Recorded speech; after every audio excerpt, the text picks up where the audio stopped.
Oo, alam ko, nakatikim ka na ng bistek.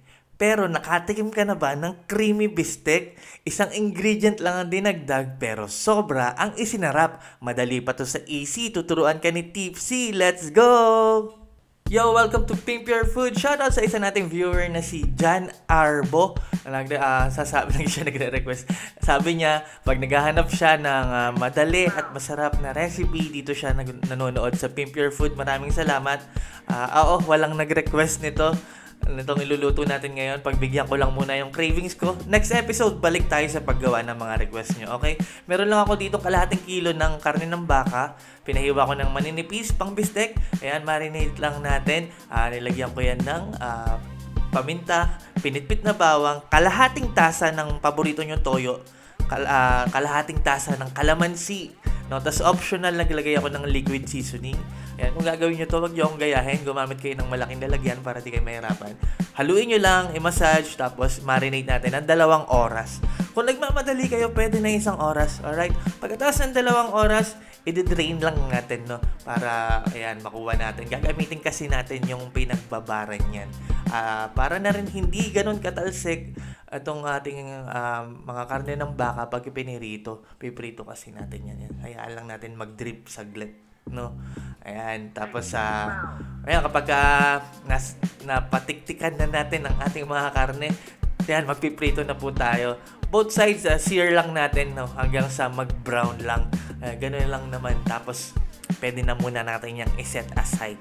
Ayan, ano ba? Ang ganda. Mas nag-a-add kasi ng flavor yan kapag sinear natin pagka nagpa-brown tayo ng ating karne. Ayan. Pero syempre, hindi ko napapakita lahat ng batches. Gets nyo naman na yan. Ayan, prito nyo lang magkabilang side.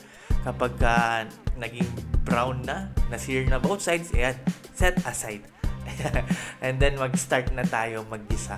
Ayan, alright. Ayan na. Hindi ko na papakita lahat, no? Ayan, maglagay lang ako. Nag-add ako ng konting mantika. Tas, ito yung bawang na pinitpit kanina doon sa ating pinagbabaran. Ayan na lang din ang gagamitin ko para di masayang, di ba? Hintayin lang natin na matusta ng konti. And then, lagay na natin yung ating maraming sibuyas. Ayan.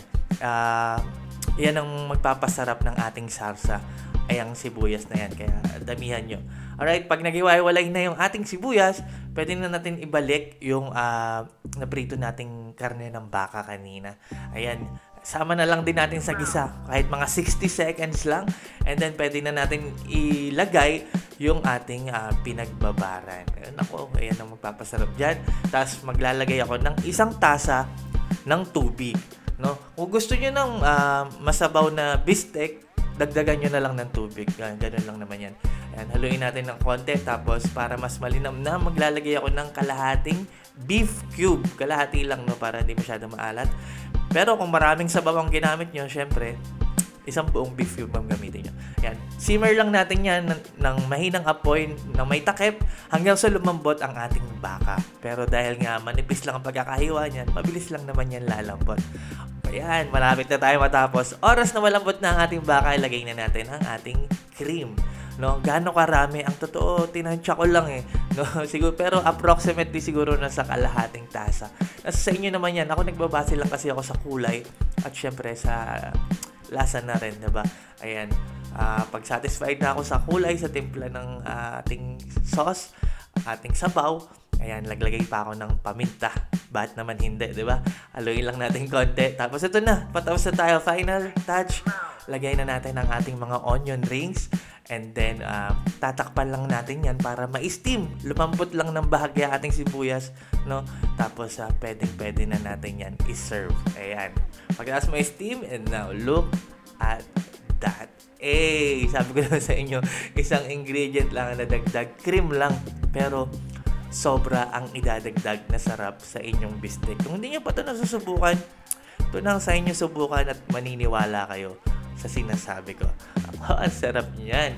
Alright, para sa marami pang recipes, pero ayun nga, kapag may mga request kayo, suggestion, lagay nyo lang sa comment section.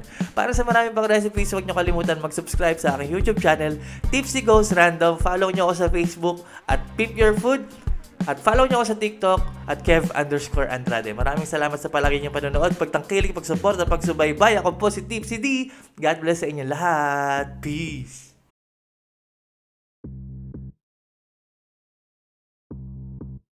taste in your mouth.